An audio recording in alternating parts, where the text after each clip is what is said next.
네, 정말 덥습니다. 제가 좀 전에 예배실 앞쪽에 교회 주보도 좀 안내하고 이렇게 서 있었더니 별 활동을 하지 않았는데도 땀이 정말 많이 나더라고요. 무더위 속에서도 주의 말씀을 사모하는 마음으로 요새 모인 여러분들을 좀 위로하고 싶고, 최고의 위로는 하나님의 제대로 된 말씀을 전하는 것이라고 생각합니다. 덥지만 정말 집중해서 말씀을 살펴보면 좋겠습니다. 자, 오늘 말씀에는 이스라엘의 실제 역사가 수록되어 있습니다. 전쟁 이야기예요. 구체적으로 이스라엘 백성이 전쟁을 했다는 겁니다. 자, 그런데 이스라엘이 과거에 역사 속에 전쟁을 한 이야기를 왜 우리가 오늘 말씀으로 듣고 또 나누어야 할까요? 이 역사 안에는 하나님이 주시는 교훈이 있기 때문에 그 교훈을 얻으려고 우리가 함께 말씀을 듣는다, 이렇게 여겨집니다. 특히 이 교훈은 내 겉사람에 적용하는 것보다 내 속사람, 다른 말로 하면 내 마음, 내 심령에 하나님이 주시기 원하는 교훈, 이것을 받기 위해서 역사 안에 이스라엘의 전쟁을 우리가 살펴보고 있습니다. 자, 본문은 구체적으로 이스라엘 백성이 누구와 싸우고 있느냐 하면 블레셋이라는 이방 나라와 전쟁을 치르는 내용입니다. 자, 이스라엘은 어떤 나라입니까? 하나님을 섬기는 사람입니다. 하나님의 뜻을 받들고 오늘날 어찌 보면 그래도 하나님의 뜻에 대해서 내가 외면하지 않고 내가 계속 주의 깊게 살펴보려는 그런 마음. 그러니까 이 자리에 저와 여러분도 어찌 보면 이스라엘 백성입니다. 혈통으로가 그런 게 아니라 우리 삶의 방향이 그러합니다. 자, 그러면 블레셋은 어떤 나라인가? 그야말로 이방 족속입니다. 하나님을 섬기지 않고 다양한 우상을 섬기는 그런 나라 사람들이 블레셋입니다. 이 블레셋은 이스라엘을 때로는 위협하기도 하고 또 때로는 이스라엘에 의해서 다스려지기도 합니다. 정복되기도 했습니다. 자, 이 이스라엘과 블레셋 둘 사이에 전쟁이 일어난 거예요. 자, 그런데 막상 전쟁의 결과 뚜껑을 열어보니까 이스라엘이 졌습니다. 진 것도 그냥 진 게 아니라 4,000명이 죽었어요. 이거 아주 치욕스러운 패배를 경험하게 되었습니다. 전쟁에 왔던 이스라엘 말고 블레셋이 몇 명이었는지, 그리고 이스라엘은 블레셋에 비해서 수적으로 열세였는지 아니면 우위였는지 알 수 없습니다. 성경에 구체적으로 그 기록은 없어요. 분명한 것은 이 역사 속의 전쟁을 통해서 하나님이 지금 내게 교훈을 주시려고 한다는 겁니다. 자, 원래 이스라엘은 하나님께 순종함으로 이기는 사람들입니다. 이스라엘의 이름 뜻이 그겁니다. 이긴 자. 구체적으로 어떻게 이겼느냐? 하나님과 겨루어 이긴 사람들. 이게 이스라엘의 뜻입니다. 자, 그러니까 이스라엘의 조상 야곱이 장자권 싸움으로 형 에서를 피해서 도망가죠. 그렇게 한참을 살고 아내도 4명이 낳았고 자식도 많이 얻어서 거부가 되어서 진짜 부자가 되어서 마음에 아버지 계신 본향으로 돌아가야 되겠다. 오는데 야복강이라는 강을 못 넘는 거예요. 뭐가 두려울까요?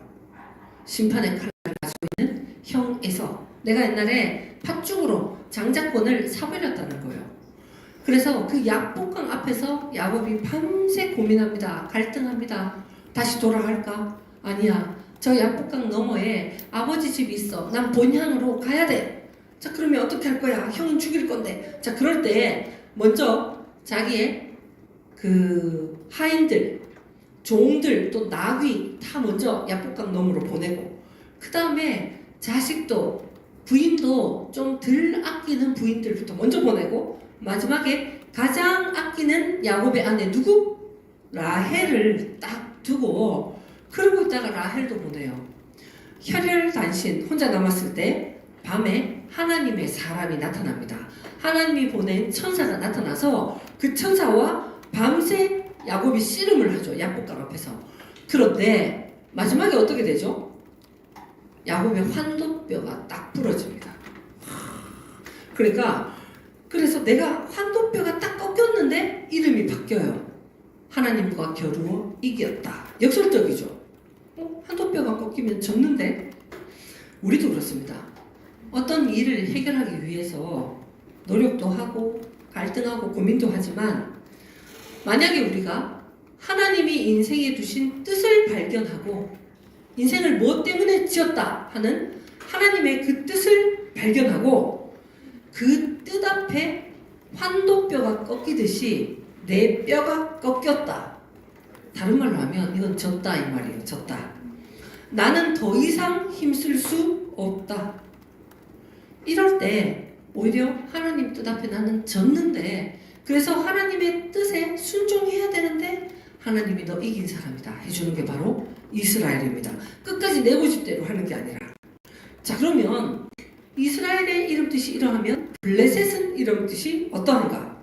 떠돌이, 나그네, 뜨내기 이런 뜻이에요. 블레셋이라는 이방 족속은 어떤 이슈 앞에 늘 뭘 지키기 원하냐 하면 나 자신의 계획. 난 죽지 않아. 난 절대 내 의를 포기할 수 없어. 자, 그래서 만약에 뭔가 좀 도움이 된다. 내게 도움이 되면 블레셋은 얼른 거기 가서 딱 들러붙어 있어요. 근데 상황 좀 불리해진다. 나한테 이득도 없고 잔소리만 한다. 이러면 얼른 떠돌이 저쪽에 가서 딱 들러붙어 있는 거예요. 그러니까 블레셋 족속의 특징이 환경을 계속 바꿔서 환경을 바꿔 나를 보존하고 나를 지키고 내가 잘 되는 것, 내가 유지되는 것 이런 사람들은 블레셋 족속입니다. 자, 그러니까 이스라엘과 블레셋은 삶의 목적도 다르고 선택도 다르고 방향도 다르다는 거예요. 이 둘이가 붙었는데 전쟁의 결과 앞에 이스라엘은 생각을 합니다. 고민을 해보는 거예요. 왜 우리가 졌지? 우리는 하나님의 백성인데 우리가 왜 블레셋에서 졌지? 우리가 하나님 앞에 잘못했구나. 이제 막 분석을 하는 거예요. 솔루션 딱 나옵니다. 어떻게 할 것인가? 하나님의 말씀이 담겨있는 그 큰 나무 상자가 있습니다. 언약궤, 법궤라고 이야기하는 하나님의 말씀이 들어있는 그 법궤가 뚝 떨어져 있는 실로라는 곳에 있었어요. 그러면 그 하나님의 말씀이 있는 법궤를 이 싸움의 현장에 들고 오자. 그러니까 이 전쟁장으로 법궤만 들고 오면 그러면 분명히 이기게 하실 것이다. 그래서 제사장이 실로라는 동네에 가서 법궤를 막 메고 전쟁 중인 군인들 모여있는 그 진영에 딱 그 법궤를 내려놓는 거예요. 쉽게 표현하면 상자에 성경책 지금 가득 들고 내가 패인의 요소가 왜 패배했느냐. 성경책 지금 제대로 많이 안 들고 왔구나. 언약궤라는 거는 아카시아 나무 조각목으로 딱 정교하게 상자를 만들고 금칠을 쫙 한 아주 화려한 그런 상자입니다. 이게 언약궤.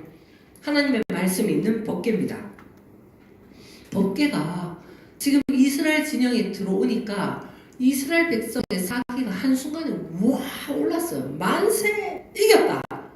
이제 하나님이 우리를 승리하게 하실 것이다.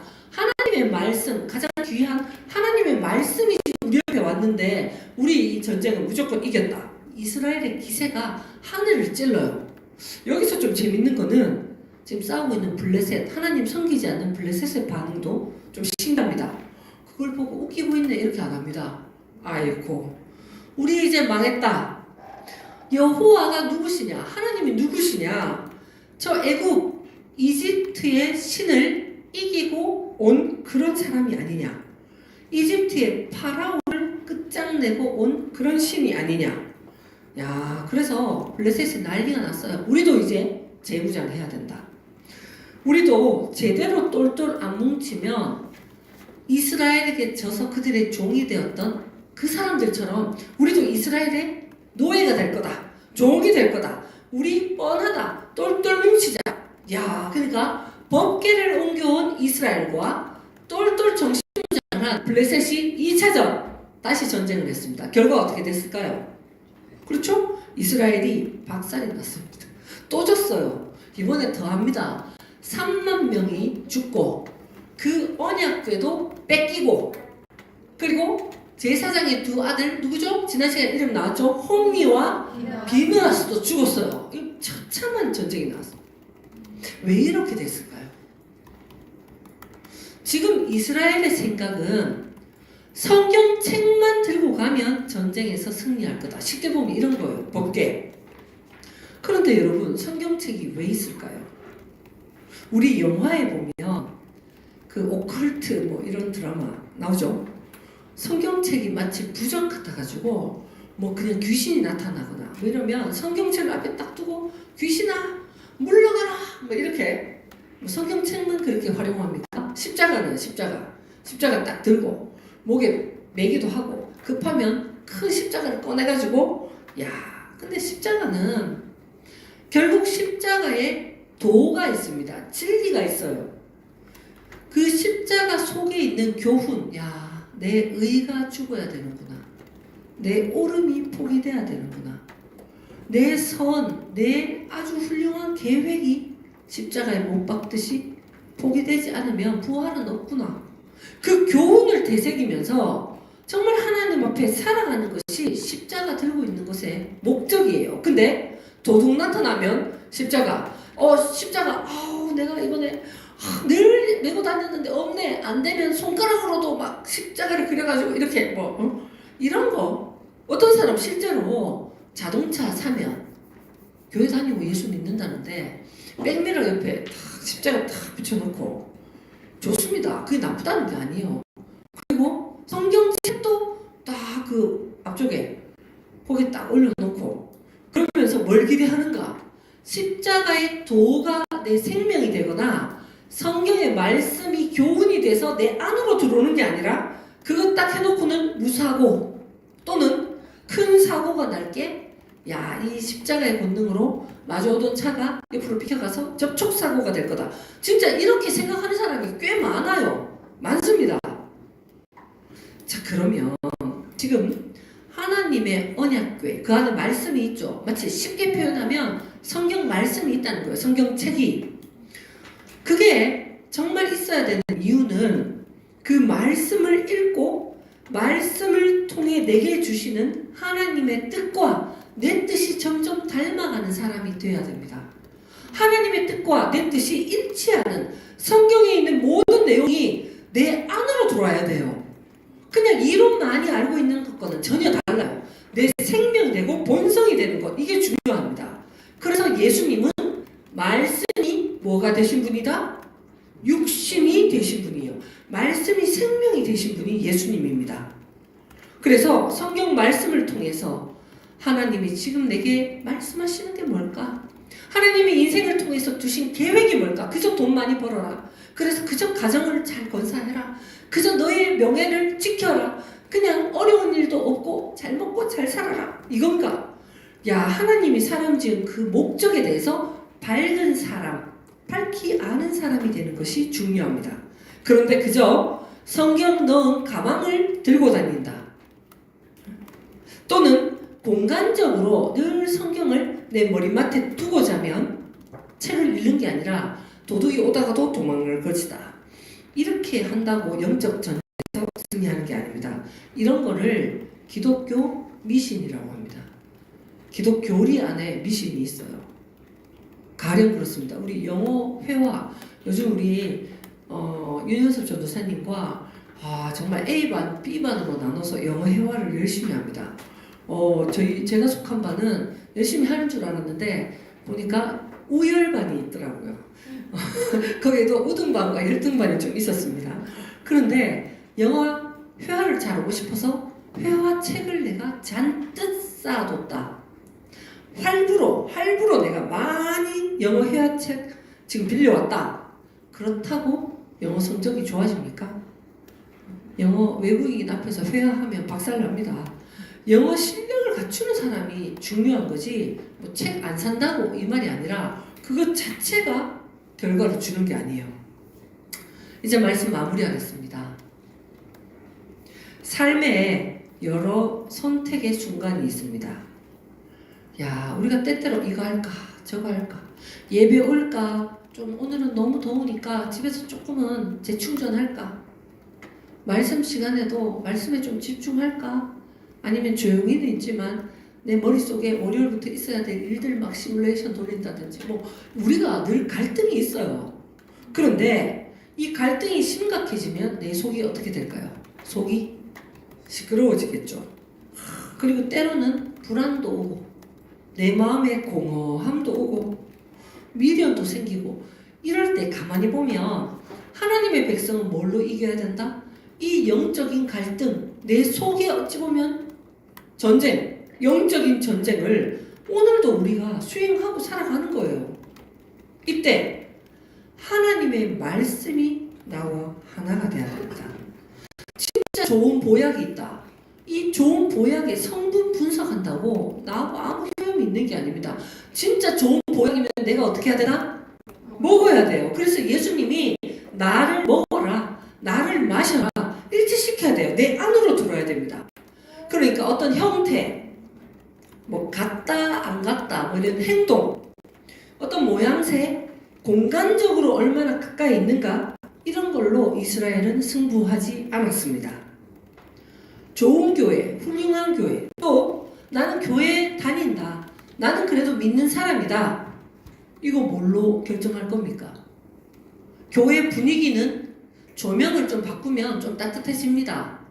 하얀 이런 색깔보다 주광색으로 좀 바꾸고, 찬양 부를 때 그냥 몇 명이 부르는 것보다 진짜 악기를 제대로 더 갖추고, 그리고 찬송, 특송할 때도 솔리스트, 전공자들 3명만 딱 세우면 야, 정말 울림이 완전히 달라져요.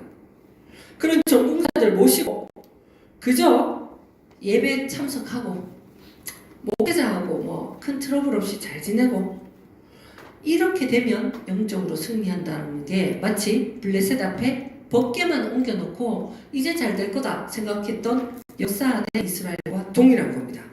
그것으로 구원을 받을 수가 없어요. 내가 찬양이 돼야 됩니다.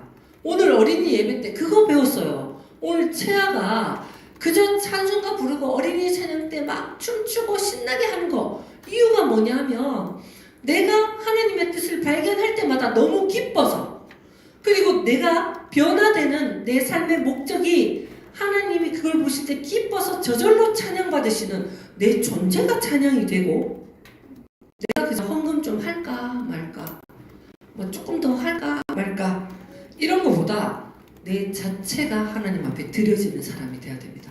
내가 산 재물이 돼야 돼요. 내가 값떠져야 돼요. 내가 덧입고 있는 나의 힘줄, 내가 의지하는 나의 근육 덩어리, 내가 뭐 믿고 사는 거 있습니다. 그게 다 해체돼야 돼요. 말씀 앞에서. 진짜 복 받을 수 있습니다. 그러면 내가 나를 믿고 사는 게 아니라 하나님이 우리에게 예비하신 그 복을 진짜 받을 수 있을 거예요. 그러니까 내가 산 제사의 제물이 되고, 내가 하나님을 마치 남편으로 모시고, 교회가 진정한 내 가족이 될 때까지 말씀을 묵상하고 서로 어려움도 나누고 모르는 건 질문도 하고 그 사람 신앙이 잘 되도록 도와주고 관찰하고 진짜 협력하는 것, 이 목적 안에 내 삶의 모든 어떤 일을 하더라도 내가 때로는 패배하고, 내가 옛날에 어려움을 겪기도 했고, 내가 현재 서글 문제가 있고, 이렇게 하더라도 이 교훈을 내가 보물찾기 하듯이, 우리 옛날에 소풍 가면 보물찾기 시간 있죠. 선생님들이나 아니면 반에 반장이 미리 막 이 나무 밑 뭐 이런 데 막 숨겨놔요. 진짜 내 인생에 온전지 보물이에요. 예수가 어떤 분인지, 내 생명이 어떻게 바뀌어야 되는지, 내 가치관이 어떤 변화를 겪어야 진짜 복 받는지, 영원한 거, 당장 눈앞에 있는 팥죽 같은 거 말고 영원한 그 복을 받아 누리기에 정말 이 필요한 교훈들, 이거를 보물찾기 하듯이 내 인생에 어려울 때도 기쁠 때도 정말 힘들 때도 찾아서 그것으로 늘 승리할 수 있는, 그저 법계만 갖고 와서 갖다 놓으면 나 윈, 이게 아니라 내 생명 안으로 가져올 수 있는 저와 여러분 되시기를 축원합니다. 함께 기도하겠습니다. 하나님 감사합니다. 블레셋과 두 번의 전쟁에서 늘 패배할 수밖에 없었던 이스라엘 백성이 그 근원에 대해서 깨닫지 못하고 또 하나님의 말씀만 우리 가까이 갖다 놓으면 마치 내가 형태적으로, 공간적으로, 행위적으로 하나님 기뻐하시는 어떤 행동만 하면 내가 이 위기를 모면할 수 있고 하나님 도와주실 것이라는 이 생각이 변화되기 원합니다. 하나님 말씀을 통해서 지금 나에게 하시는 하나님의 갈망, 하나님의 안타까운 그 돌이킴의 그 교훈, 하나님이 내게 하시는 그 음성을 찾아갈 수 있도록 도와주시옵소서. 그리하여 성경책 속에 이론으로 문자로 기록되어져 있는 그 모든 것이 내게 이해되어지고 참으로 내 생명이 되기까지 주님 말씀으로 의지하고 붙잡고 교회 공동체와 함께 나아가서 영원한 구원, 영원한 인생의 만족, 정말 진정 자존감이 회복되고 사랑하는 사람에게 줄 것이 있는 참 진리 안에 자유한 이 자리에 모두가 되도록 복 내려 주시옵소서. 예수 그리스도 이름으로 기도드립니다.